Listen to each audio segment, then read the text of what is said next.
sebelum takbir. Takbir apa dia? Kalimah ataupun lafaz Allahu Akbar.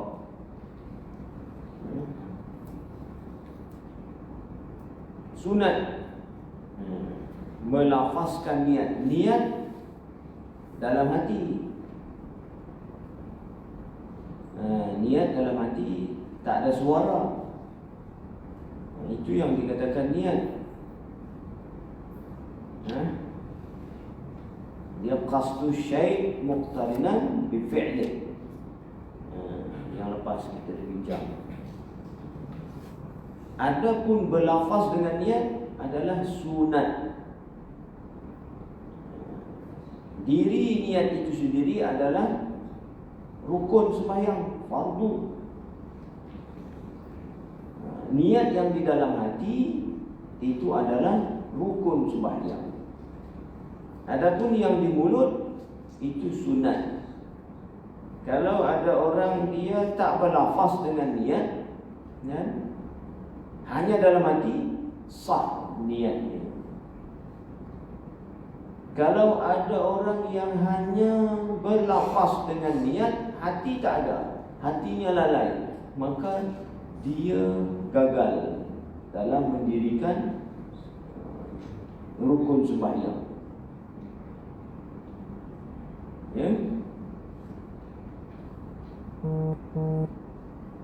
Sunat melafaz niat dengan lidahnya dahulu daripada takbir dan menyebutkan bilangan rakaatnya, bilangan rakaat. Sunat menyebutkan adaan atau qadaan,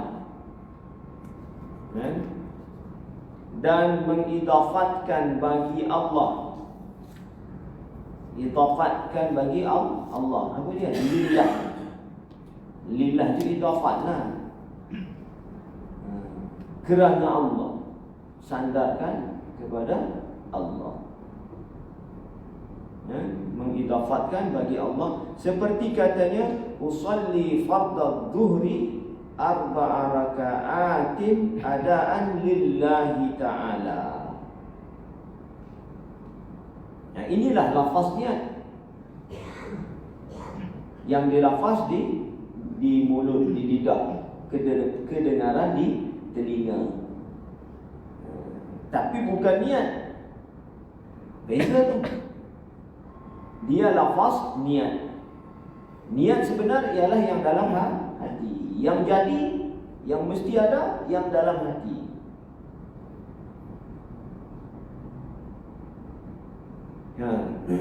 Atau salasa bagi maghrib, kan? Kalau zuhur tadi usalli fardhu zuhri, zuhur 4 rakaat, kan? 4 rakaatin. Adaan, itu tunai. Lillahi ta'ala itu adalah idhafat. Atau salasa, maknanya ataf kepada arba'ah, 4 rakaat zuhur, salasa pada maghrib. Tadi kita baru selesai salat maghrib. Atau rak'ataini pada subuh. Rak'ataini maksudnya 2 rakaat. 1 rakaat tak ada sembahyang 1 rakaat pada solat fardu. Tapi ada solat 1 rakaat pada solat witir. Jadi sebutlah sunat berlafaz dengan bilangan rakaat. Salli sunatal witri rak'atan lillahi ta'ala. Sah tak buat 1 rakaat witir? Sah. Tengok kita tak solat lagi witir malam contoh. Masa tinggal ada lagi 2 minit untuk nak masuk subuh. Boleh tak? Boleh. Kita nak buat 3 rakaat, tak sempat. Buatlah 1 rakaat 2 minit, 2 atau 3 minit. Sempat lagi. Sal fadilat. Fadilat satu rakaat witir, walaupun satu rakaat. Salat witir lebih afdal daripada salat tarawih. Ramai yang balik lepas salat tarawih, bulan Ramadan, balik. Ya, tak sampai separuh, tinggal 20%, 20% saja yang bersama imam witir. Sunat pada bulan Ramadan berjamaah pada salat witir. Ramai yang dia nak buat witir di rumah, dia meninggalkan sunat. Meninggalkan sunat, tak dapat sunat. Sunat lain tu, witir itu sendiri adalah sunat, tapi berjemaah dengan imam adalah sunat lain, double sunatnya.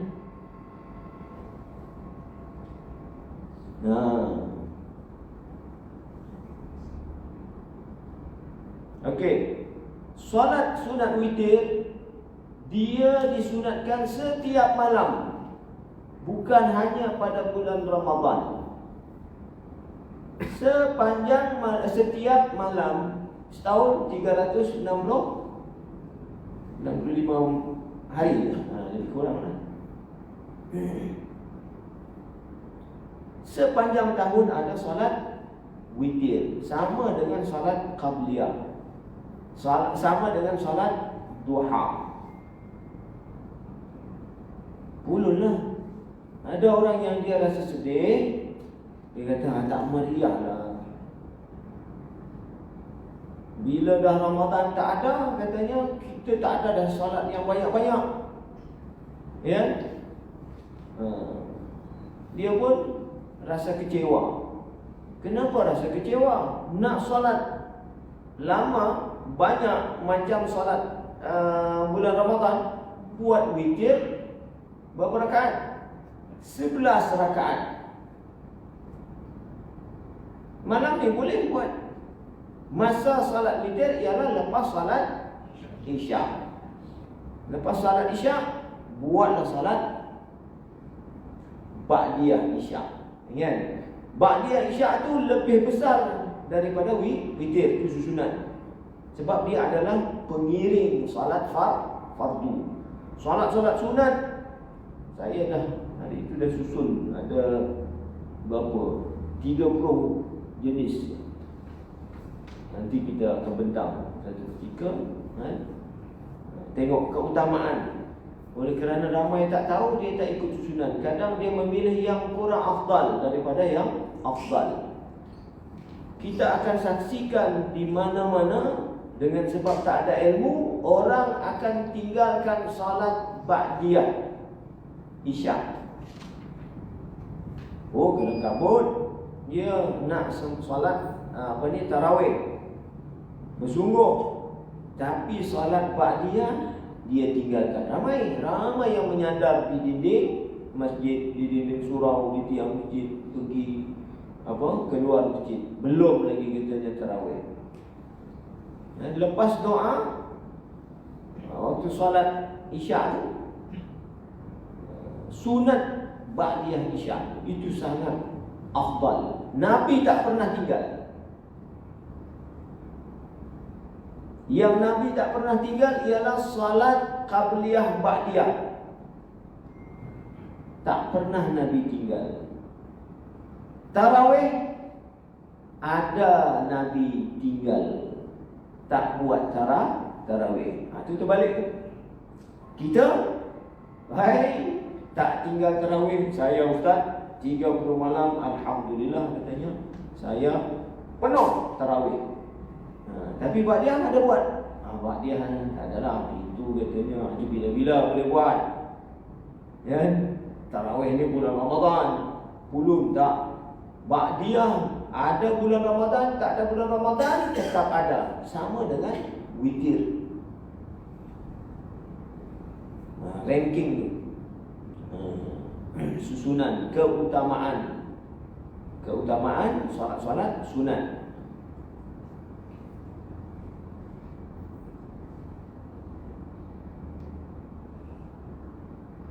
Jadi itu dalam konteks melafazkan bilangan rakaat.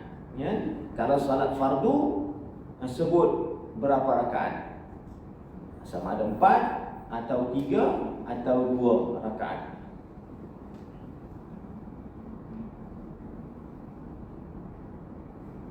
Habis mengenai sambungan yang lepas daripada rukun sembahyang yang pertama, yakni niat. Oh, penting niat, ya, sangat penting niat. Ya. Ustaz, saya cakap tadi lafaz niat sunat. Tapi dalam hati wajib. Ya. Kalau kita lafaz niat sahaja aku sembahyang maghrib 3 rakaat ikut imam dalam bukan kan? Tapi dalam niat dalam hati bila kita diganggu oleh lintasan. Diganggu oleh lintasan dalam hati, kita terbalik ikut imam 3 rakaat dan Allah. Tadi 3 rakaat mengikut imam dalam mulut, di dalam hati kita terbalik, itu kan lintasan. Yang ketika aku sembahyang maghrib ikut imam 3 rakaat kerana Allah. Boleh? tak jelas, soalan lebih kurang sama je. So, sama, tapi lafaz berbeza. Lapas berbeza. Cuma saya nak gambarkan macam ni. Ya, oleh kerana pentingnya niat yang dalam hati, andainya yang di mulut tu lain kita sebut, kan?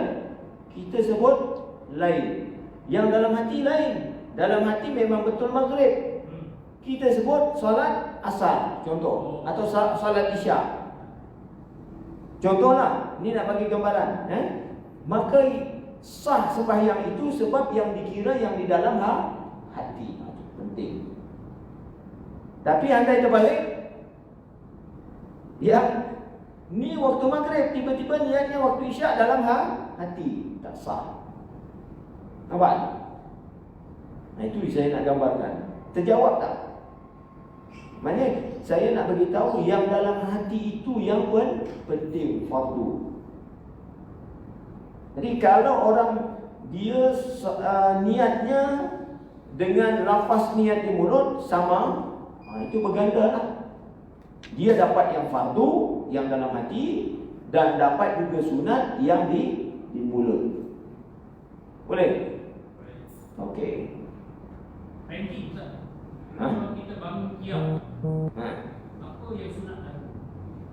Bangun qiyam, apa yang sunat dulu? Solat sunat apa yang dulu?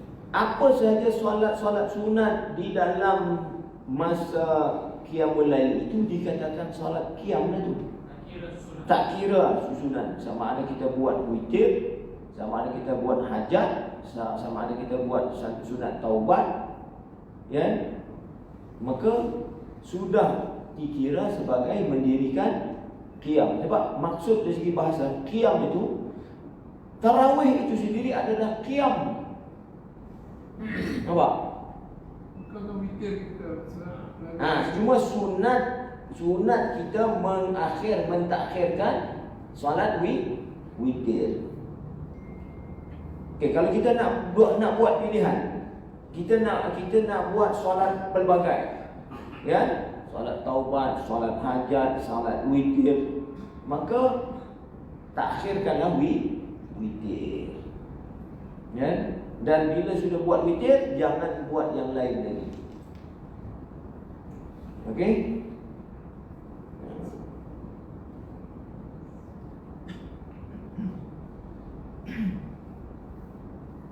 Habis rukun yang pertama. Qala mu'allifu rahimahullahu ta'ala, keduanya apa? Rukun sembahyang. Rukun sembahyang ada 13. Setengah kitab sebut 17. Setengah kitab sebut 21. Pernah jumpa? Tak jumpa dah. Orang-orang pondok je lah, pesantren akan jumpa perbahasan. Sebenarnya lebih kurang sama, cuma dia pecahkan lagi. Ya? Dia tak sini tak sebut tamak ninah sebagai satu rukun. Kalau dipecahkan tu yang jadi 17, jadi 21. Tapi minimal ialah 13, rukun 13. Ini kedua. Keduanya takbiratul ihram. Nah, dua kalimah tu, takbir al-ihram. Takbir tu Allahu Akbar. Kenapa dinamakan al-ihram, takbiratul ihram? Allahu Akbar semasa first sembahyang kita melafazkan takbir itu dikatakan takbiratul ihram dan diiringi dengan niat, namanya muqaranah. Nanti akan dibahas. Sebabnya takbir itu, ihram ni artinya mengharamkan. Kan ihram dari perkataan haram. Ihram mengharamkan. Takbir tu mengharamkan. Mengharamkan apa? Mengharamkan perkara-perkara yang halal sebelum itu, sebelum takbir. Makan halal tak? Halal. Berbual, bercakap, kan? Halal tak? Halal. Tapi bila takbir dalam sembahyang Allahu Akbar, jadi haram dah berkata-kata, haram dah makan, minum dan sebagainya. Haram. Hanya yang ada, iaitu zikrullah, Al-Quran, doa. Apa yang ada dalam sembahyang. Sebab itu namanya takbiratul ihram. Maka sebab dinamakan takbiratul ihram kerana diharamkan bagi barang yang halal baginya dahulu daripada takbir, daripada segala membinasakan sembahyang. Apa yang saya jelaskan tadi lah. Dinamakan takbiratul ihram kerana diharamkan bagi barang yang halal. Haram yang halal. Apa dia bercakap halal jadi haram bila dalam sembahyang. Dahulu daripada takbir. Dahulu daripada takbir itu halal.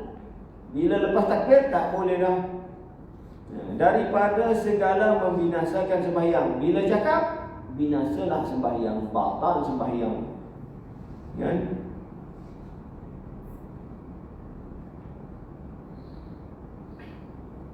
Dan tertentulah lafaz takbir atas orang yang kuasa bertutur dengan dia, yakni lafaz Allahu Akbar. Orang yang mampu bertutur dengan Allahu Akbar, mesti lafaz kalimah Allahu Akbar. Kalau Allahu Azim, Allahu Azam, tak boleh. Akbar Allah, tak boleh. Mesti Allahu Akbar. Dengan dimulai dengan Allah, lafaz Allah dahulu. Daripada akbarnya, akbar kemudian. Takbiratul ihram. Takbiratul ihram punya fadilat yang besar. Takbiratul ihram bersama imam sangat besar fadilatnya. Nabi berjemaah. Kan? Sembahyang Nabi adalah sembahyang berjemaah. Sahabat pun berjemaah. Tabi'in berjemaah. Tabi'in berjemaah. Orang soleh berjemaah sampai hari kiamat. Kita sekarang berjemaah. Ini sembahyang yang terbaik sebab mengikut jalan sunnah Rasulullah. Okey. Rasulullah kata, siapa-siapa yang takbiratul ihram bersama imam. Zaman Rasulullah lah. Zaman kita bersama imam lah, imam yang ada. Waktu imam takbir, jemaah dia sudah hadir, sudah datang berdiri di saf. Siapa-siapa yang takbiratul ihram bersama imam, dia dapat dua kelepasan. Satu, lepas daripada api neraka. Tapi 40 hari disebut. Sebahagian riwayat kata 40 waktu. Tak kira lah mana yang kita sempat, datanglah jemaah bersama dengan imam takbiratul ihram. Satu, fadilatnya itu lepas daripada api neraka. Yang kedua, lepas daripada sifat nifaq, berpura-pura dalam agama. Jadi orang ikhlas tu. Munafik tu orang tak ikhlas. Orang yang menyembunyikan kekufuran, berpura-pura beramal tapi tak ikhlas, berpura-pura beriman tapi sebenarnya kufur, munafik. Ini hebat. Ini orang munafik tak mampu. Orang munafik tak mampu nak hadir bersama imam takbiratul ihram. Nak bangun subuh bukan senang, nak datang waktu asar bukan senang. 40 waktu pula tu, apatah lagi seumur hidup. Sah takbiratul ihram. Jangan lengah. Saya perhati semalam, saya pun syarah ni bebel lagi semalam di masjid lain, masjid. Sebab saya perhati bila saya tengok jadi imam, ada orang yang dia bila saya sebut aqimu wa'tadilu, marilah dirikan sembahyang, dia buat dengan dia duduk bercerita lagi, nyembang lagi di belakang. Saya tak tegur waktu tu sebab kita pun jaga juga, dia orang tua. Kalau saya tegur, kenapa cerita? Contoh 100 jemaah, 1000 jemaah semua akan paling sana, malulah dia. Saya cerita dalam kuliah, tolong kan perbaiki sembahyang kita, biar kita buat berdasarkan ilmu dan adab. Bila dah qamat, datanglah ke saf. Sayanglah datang awal datang ke masjid, sampai tu tiba-tiba takbiratul ihram tu dia lalai. Sebab apa? Ilmu tak ada. Tak kira tua ke muda, ilmu ni milik dan itu rahmat Allah, dianugerahkan. Orang yang muda dia tahu, dia buat. Orang yang tua pun dia tak tahu, dia tak boleh buat. Walhal boleh sangat buat, tapi dia tak ada panduan. Sebab itu ilmu sangat penting. Al-ilmu imamul amal. Nabi sebut al-ilmu imamul amal. Ada ilmu, kita akan ditarik oleh ilmu. Kita akan solat berdasarkan ilmu. Tapi orang yang tak ada ilmu, dia akan terhalang. Syaitan akan halang. Kan? Allah sebutkan dalam Quran, syaitan bersumpah, aku akan halang manusia daripada jalanmu, jalan menuju kepada Allah. Halang, jangan. Orang dah sembahyang dah, dia dihalang oleh syaitan ini. Awas. Cepat. Imam takbir, kita pun takbirlah. Ada juga kan?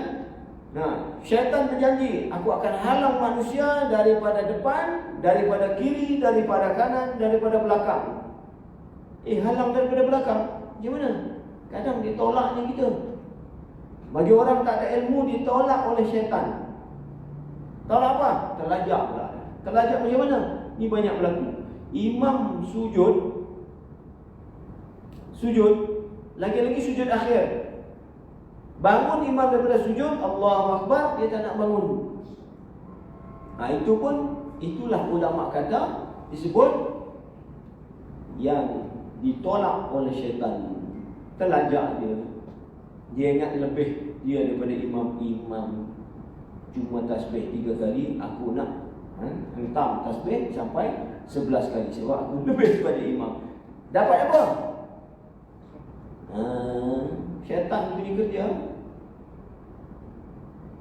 Nabi larang, ju'ilat imam liyutamma bi, idza kabbara fakabbiru, idza sajada fasjudu, idza raka'a farka'u.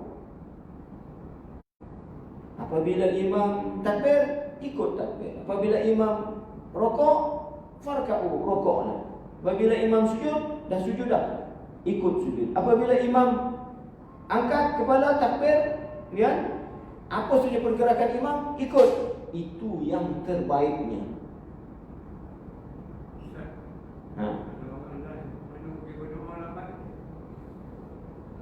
apa? Last tu. Last tu. Buatlah waktu sembahyang seorang-seorang. Jemaah ni Nabi sebut special punya. Bila kita boleh, bukan tak boleh kita banyakkan doa, memang Nabi suruh. Itu. Sebab itu penting ilmu ni. Bila masanya? Sewaktu kita solat berseorangan. Ataupun kita ni imam, dia kata imam mahsurin. Itu lain cerita.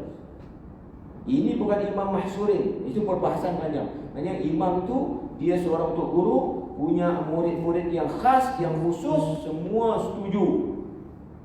Imam tu boleh memanjangkan sujudnya, memanjangkan doanya, memanjangkan bacaannya, boleh. Sebab di belakangnya hanya murid-muridnya saja. Itu tak apa. Tapi dalam konteks kita umumnya sembahyang di mana-mana di Malaysia, kan? Tapi jalan lagi tak boleh. Imam tak boleh memanjangkan sujud lebih daripada tiga tasbih. Tak boleh. Makruh. Nabi larang. Falyukhaffif, yang disebut ila ahadukumun nas falyukhaffif. Apabila kamu jadi imam kepada manusia, hendaklah ringankan. Dalam arti kata cukup 3 kali. Kalau sekali, itu ekspres pula, pecut namanya, kan? 3 kali sederhana dengan yang sederhana. Okey. Jadi kita jadi makmum, jangan kita memperbanyakkan doa dalam sujud bila imam sudah takbir. Itu dibahas oleh ulama. Sedih ulama melihat gelagat orang awam. Kita ni lah orang awam. Sebab itu penting. Kuliah macam ni sangat penting untuk memperbetulkan. Ya.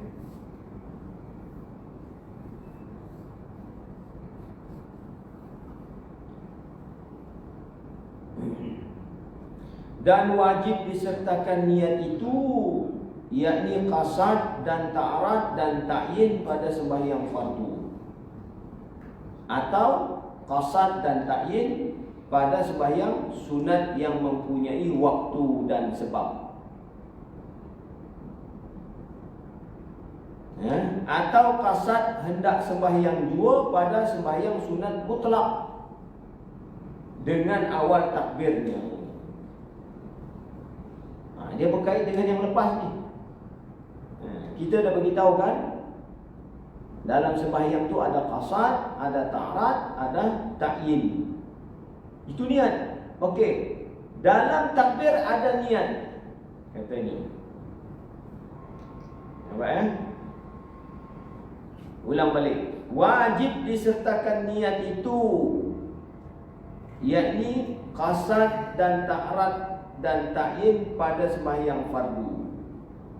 Dalam lafaz Allahu Akbar. Allahu Akbar ialah takbir.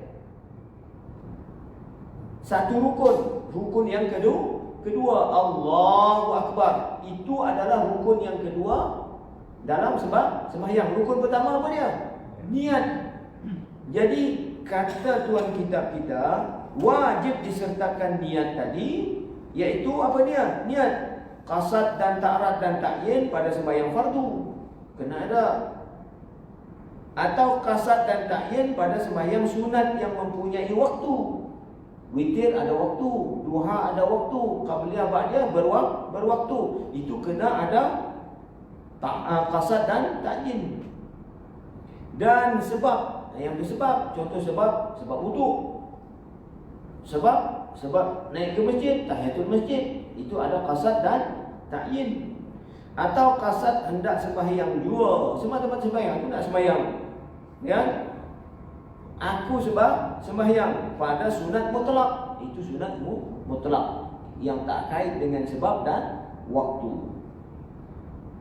Melainkan sembahyang sunat mutlak tak boleh dilakukan semasa lepas subuh dan lepas asar, kecuali di Tanah Haram Mekah. Tanah Haram Mekah tak apa. Dengan awal takbirnya, iaitu alif pada Allah, kan? Kalimah Allah mula dengan alif. Ya? Allah. Dan dikekalkan dia Niat tu qasad ta'ala ta'yin tu hingga ra, ba, akbar, alif, kaf, ba, ra, huruf ra akbar. Pada akbar ya, maka adalah muqaranah itu. Ini dia kata muqaranah, penyertaan wajib, dia kata disertakan. Itu artinya muqaranah, mengiring. Ya, muqaranah iaitu 3 namanya. Penyertaan itu, penyertaan niat dalam takbir namanya muqaranah, ada 3. Masuk waktu dah. Panjang perbahasan ya. Azan dulu. Nak berhenti pun kena ada stesen. Bas taksi ada stesen.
Kita sambung ni. wajib disertakan niat itu, yakni qasad dan ta'arad dan ta'yin pada sembahyang fardu. Ini mengenai qasad, ta'arad, ta'yin. Mengenai muqaranah ni panjang ni, sampai muka surat sebelah. Biasalah kitab apa ni, kitab Torah ni, kitab dulu, kitab ulama yang barakah ni memang lambat. Untuk guru, pengalaman kita mengaji di pondok, kadang satu baris satu hari. Dia syarah bismillah tu 3 hari. Bismillahirrahmanirrahim, bismillah 1 jam lebih syarah. Esok sambung pula Ar-Rahman, habis pula tak sempat Ar-Rahim. Ar-Rahim hari ketiga. Itu biasalah di pondok, itu ulama pondok. Kita ni dapat terbiasa sikit pun jadilah, kan? Ambil berkat daripada kitab-kitab yang barakah. Nak habiskan tu, jadi tergantung. Jadi cuma saya nak simpulkan, oleh kerana PKP ni pun kita tak digunakan lama-lama, kan? Nah, balik mengenai takbiratul ihram. Takbiratul ihram ni kan pentingnya kita merebut peluang, satu peluang untuk nak dapat ganjaran tadi. Ada cerita, saya nak cerita tadi terlupa mengenai takbiratul ihram yang ramai orang lalaikan, punya fadilat yang besar. Satu ketika zaman Rasulullah, seorang sahabat Nabi ahli koprat zaman Nabi, namanya Abu Umamah Al-Bahili. Ini disebut dalam kitab Qaulun Tam, cerita ni, dan hadis yang sahih. Jadi Abu Umamah Al-Bahili satu ketika dia dirompak hartanya. Dia koprat zaman Rasulullah, dia sangat kaya. Hilang 400 ekor untanya bersama dengan hamba pekerjanya 40 orang. Sedihlah dia. Sedih. Satu ekor unta kalau sekarang punya nilai berapa? Satu ekor unta lebih pada lembu. Saya biasa jadi mutawif di Mekah, kan? Kita tanya orang yang terlanggar yang langgar larangan ihram, tak kena gaya. Kalau dia kena unta, paling murah unta ialah 7,000. Saya 4 tahun jadi mutawif. Jadi dia kehilangan 400 ekor unta. Kalilah 7,000. Itu minimum. Unta lagi ada yang lebih mahal. Dia datang jumpa Rasulullah, muka sedih lah. Kata Rasulullah, ada apa? Sedih ni. Dia cerita, aku dirompak, hartaku hilang 400 ekor unta dan pekerja aku 40 orang hilang, dirompak oleh penyamun. Oh, kata Rasulullah, ingatkan kamu sedih dengan sebab tinggal takbiratul ihram. Kebetulan dia selalu orang yang selalu tinggal takbiratul ihram. Dia jenis orang yang last. Nabi tahu. Nabi tak macam kita. Nabi kan pandangannya 360 degree darjah. Kita berapa darjah menghadap ni? Saya menghadap belakang, saya tak tahu. Tuan-tuan menghadap saya, kan, menghadap kiblat. Belakang tak tahu siapa yang ada di belakang, apa orang belakang buat. Rasulullah dia tahu. Itu keistimewaan Rasulullah. Dia tahu orang yang selalu lewat. Nabi dia punya pandangan, dia nampak. Belakang dia nampak.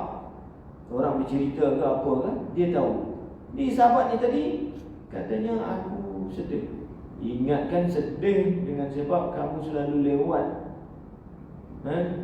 datang sembahyang jemaah takbiratul ihram tak dapat bersama aku.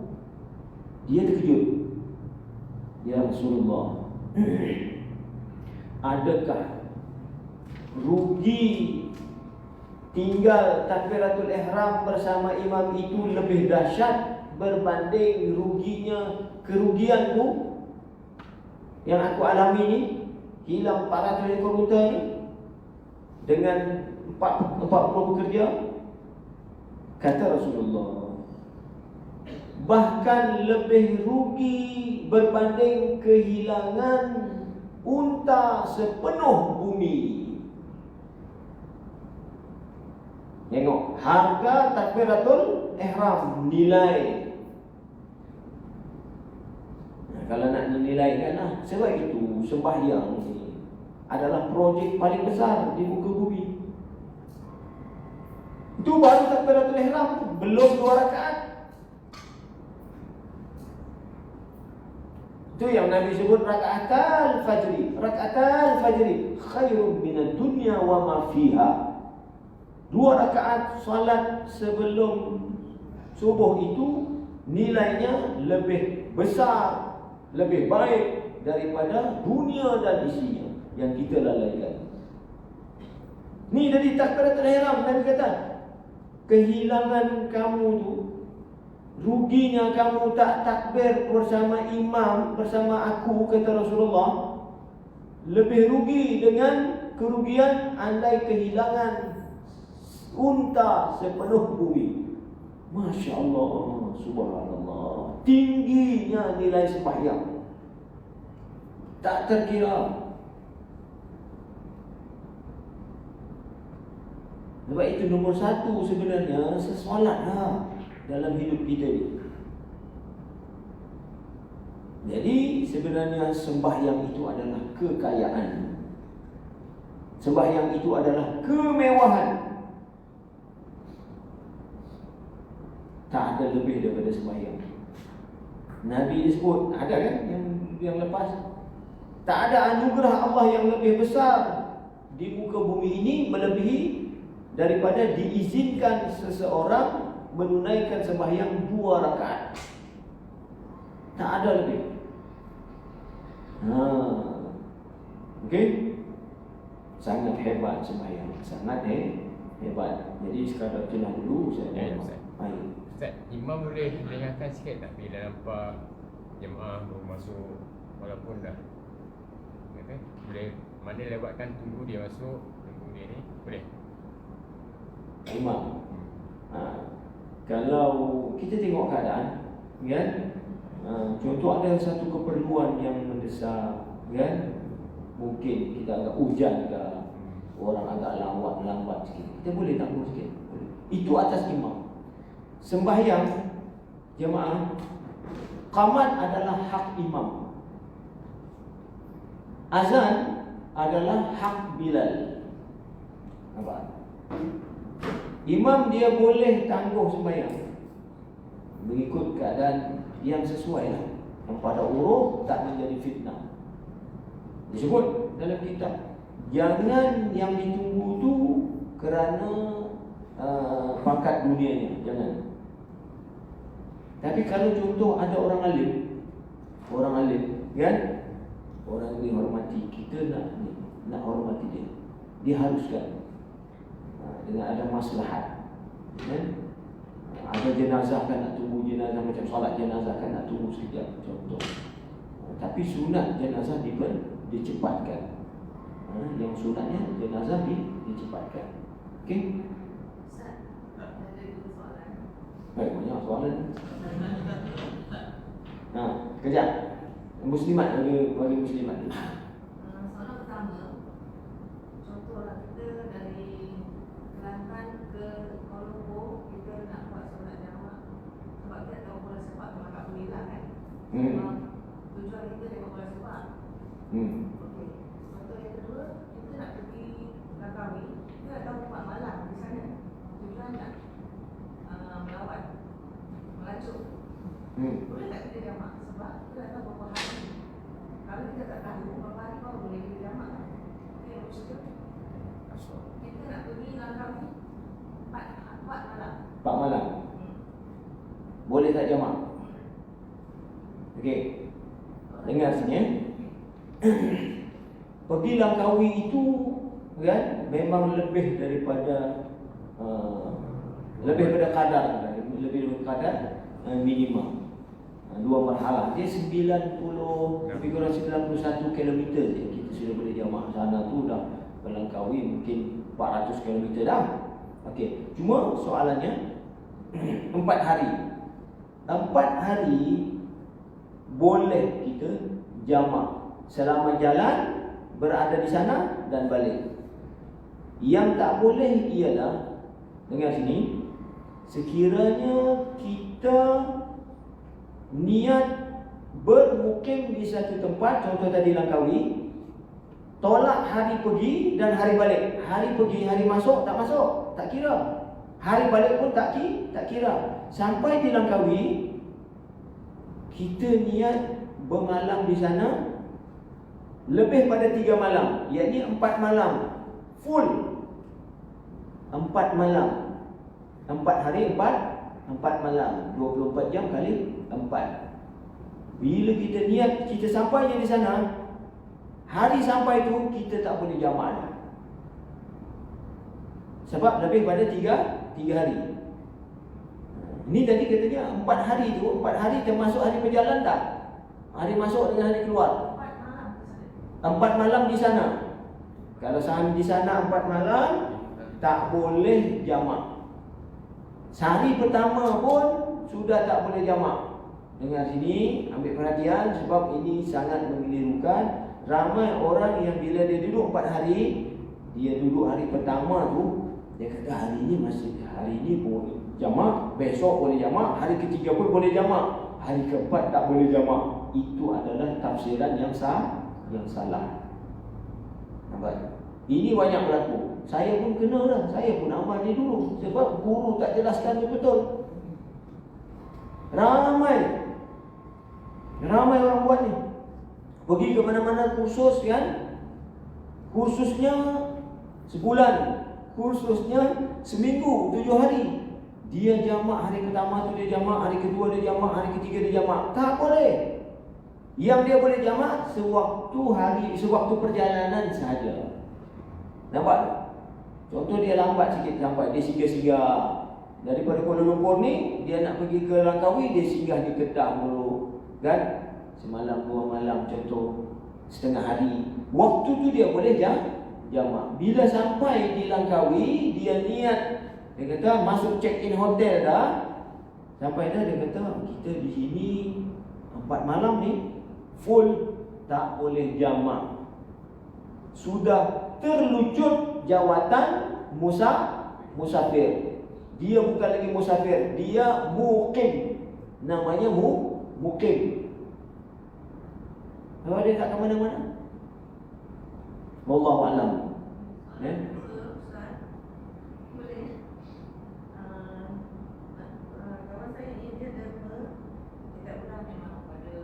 Derma.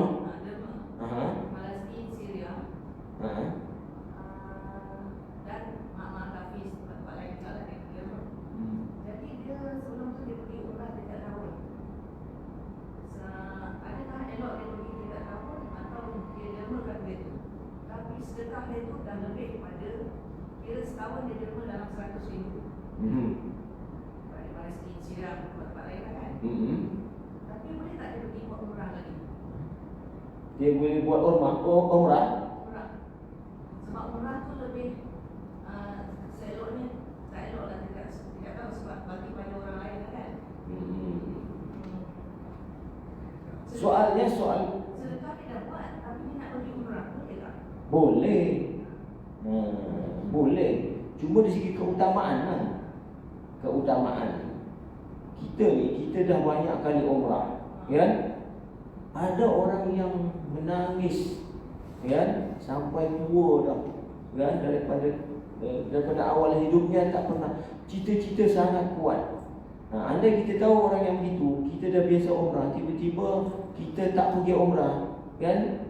Kos kita pergi umrah tu kita bagi dekat dia, itu lebih utama. Itu je lah saya nak sebut, kan? Lebih utama. Kita dah biasa pergi dah. Kalau pergi pun tak apa, taklah membawa haram. Tapi keutamaan, keutamaan. Sebab itu dia fiqh awliya disebut, ya, keutamaan. Okey, macam mana nak tu lagi?